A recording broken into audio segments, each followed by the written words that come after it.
Welcome back. It's time for another big story here on Breakfast Extra. It's our second hour, and we want to talk about the case of abuse. Abuse, whether physical or emotional or psychological, it often leaves scars deeper than the eye can see. In Nigeria, however, the cycle of abuse is worsened by a troubled pattern: silence. Victims who should be supported are instead shamed, threatened, or even ignored, while offenders find refuge in gender stereotypes, cultural excuses, or the shield of fame.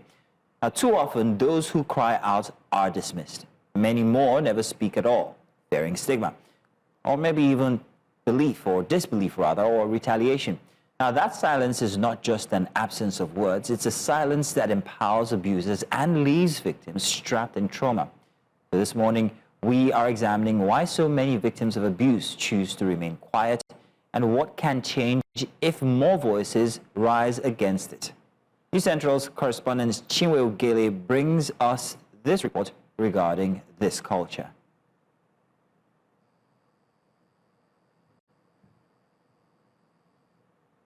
Gender-based abuse. Sometimes the perpetrators are family members, and at other times they are those vested with the authority for the protection of the citizens.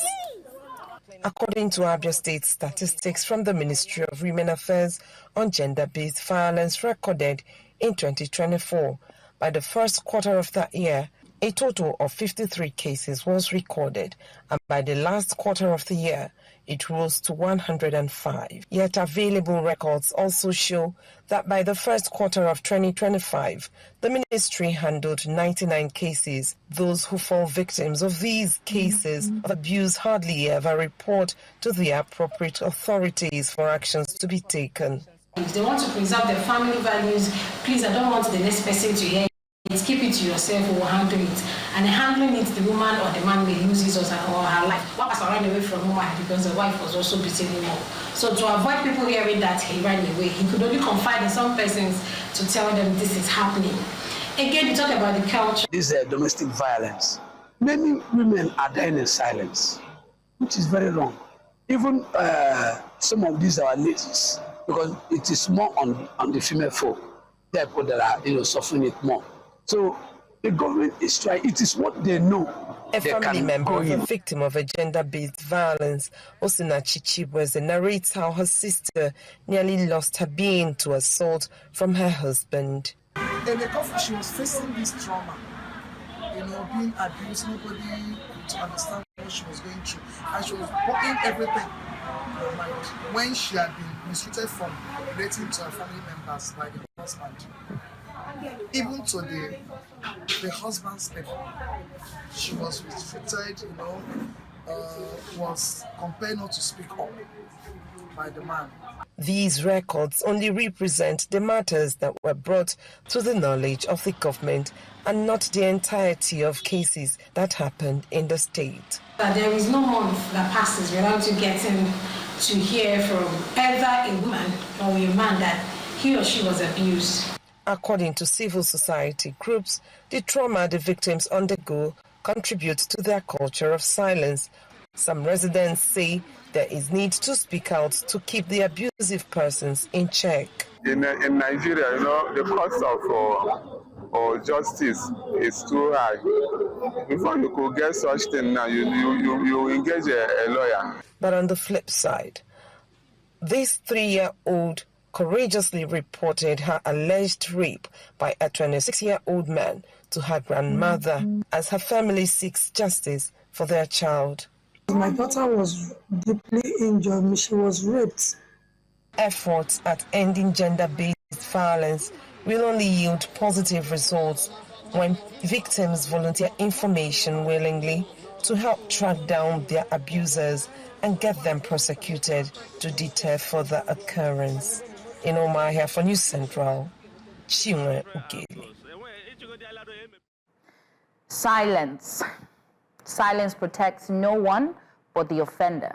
Speaking out, on the other hand, opens the door to justice, healing, and awareness. But in a society where shame and fear hold people back, the question remains, how do we break this culture of silence? Now, to help us unpack this, we're joined now by our journalist behind the report, Chinwe Ugele. Chinwe, from your research, can you tell us what was one of the major reasons that people gave for not speaking out?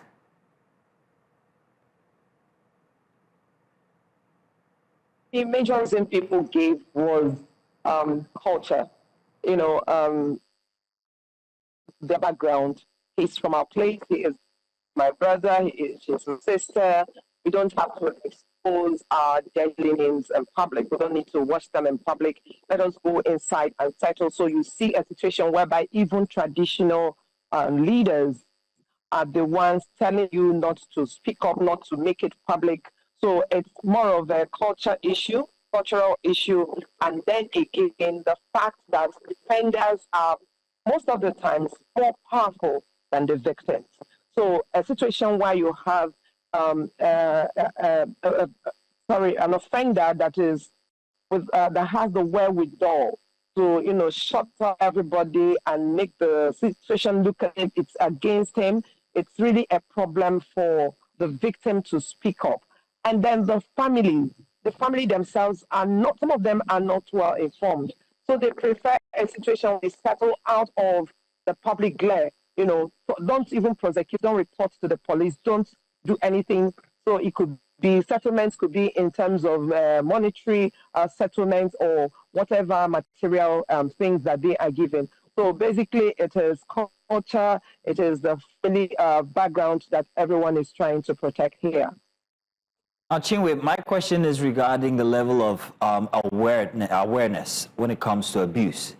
Do people really understand what it exactly means to be abused, whether physically, but on the other hand, there is also a subtle kind of abuse which could be mental and which most people could find between maybe partners before it gets physical. It often starts from there.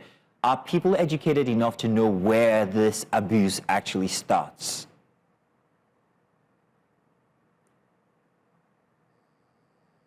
If you talk about education of the people, to enlighten them on abuse or abusers or how to identify it, I think it will have to start not just from the family, from the cradle when they are in school.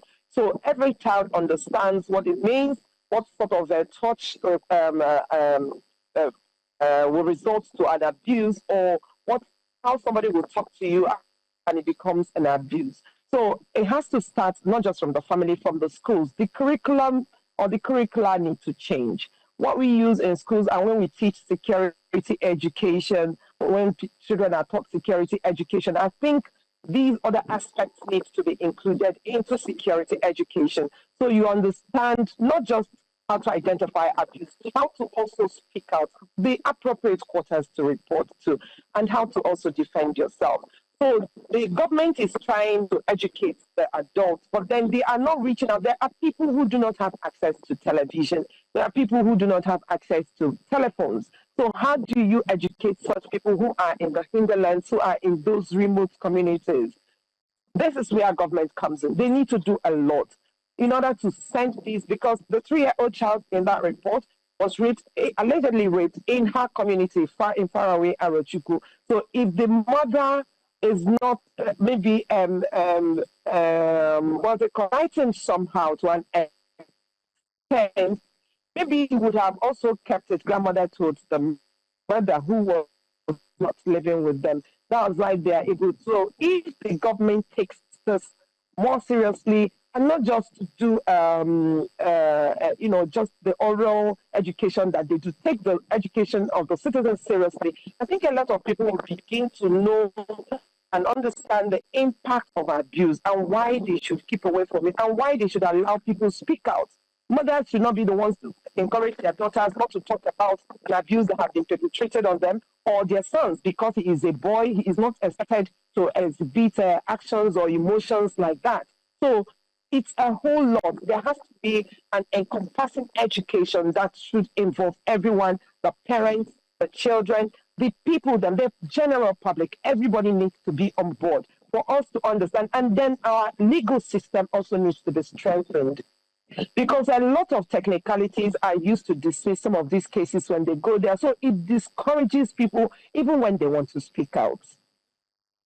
I hear your call out to the government to do something when it comes to sensitizing people regarding what abuse really is. But don't you think that this is going to be a very big challenge, because it seems to be rooted very, very well into our culture, especially there in the East, where you have a very patriarchal, I beg your pardon, kind of system. So what challenges do you see when it comes to culture now? Because it would seem you'd have to change or recondition a lot of cultural mindsets to be able to achieve this situation we're asking for. What's your take? Okay, you know, I believe somebody some time ago said that government is spirit. If government wants to achieve something, they will achieve it. Because even the cultural system we talk about, all of them are under the government. So if the government decides that we will no longer tolerate this, this is how things should be done. And then you start from the traditional rulers in the communities themselves and tell them that if there are cases of abuse in their communities and they cover them up, that so and so will happen to them. If you begin to mete out sanctions to people who try to muzzle those who want to speak out, you see even the cases of abuse will reduce, be it husband abusing the wife or wife abusing the husband. Because what people fail to understand is that a lot of men are being abused in their homes, but the men dare not speak out. And then the same culture will be the ones to say, you want to talk and tell the world that your wife is attacking you, you know, they laugh at you and make mockery of you. So if government wants to do something about this, I don't think they are going to face so much challenge. The challenge would be the initial rejection and protest, but then if government insists and stays on it, it will surely yield positive results. When you mentioned earlier about, you know, the people you met talking about, oh, it was my brother who did it, my uncle who did it, so there's this sense of shame. So do you think that the law enforcement and the justice system factor in this? Do you think that the victims can trust them enough to go and say, oh, I am being abused? So what's your take on that? Okay, I'll tell you something. I spoke with a CSO person who also told me that even the security operatives are not making the matter easier for the abused, the victims. Because when you go to report and they take them to the police station, the questions the police, what did you go there to do? Why were you there? What did you wear when you went there? Why would you do this kind of a thing? So that is very discouraging. So we will also have to educate even the security operators themselves, because they are the ones encouraging, because you have the victim, you have the offender or alleged offender with you, and then you insist on attacking the victim and not even asking commensurate questions to the offender or alleged offender themselves. So the security operatives also contribute to making these people who fall victim of any form of abuse not, want to go and report, because that is the first place naturally you go and report. The cases that get attention most of the times and get real justice are the ones government show attention in. The ones government pay attention in would definitely get positive attention by all the people who are involved. That is why I say that if government wants to achieve this thing, they will. It will have to be a holistic approach. It shouldn't be a selective kind of thing where there are people who can have access to the government and then report whatever cases they have. And those who cannot will just be allowed to wallow in their trauma. So what about the men who are abused? What comfort system do they have? What about the children who are abused? Are there any apparatus put in place to help them psychologically? Do they have professional help after these kinds of abuse? I'm very concerned about men and children.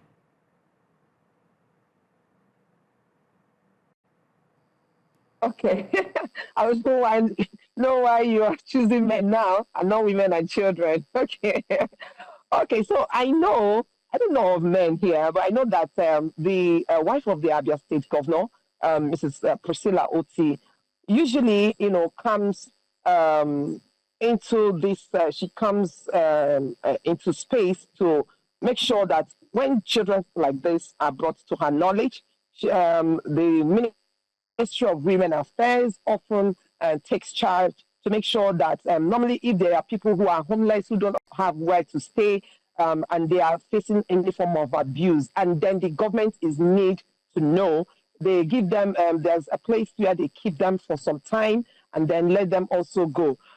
But then that is not even enough. Because when you go to that Ministry of Women Affairs, it's just that a whole lot of them, people who come with complaints, do not want to be on camera. They do not want to talk. If not, on a daily, go to Abia State Ministry of Women Affairs. They come in hundreds to report one form of abuse or the other. But they are not mostly men, but the men are also abused.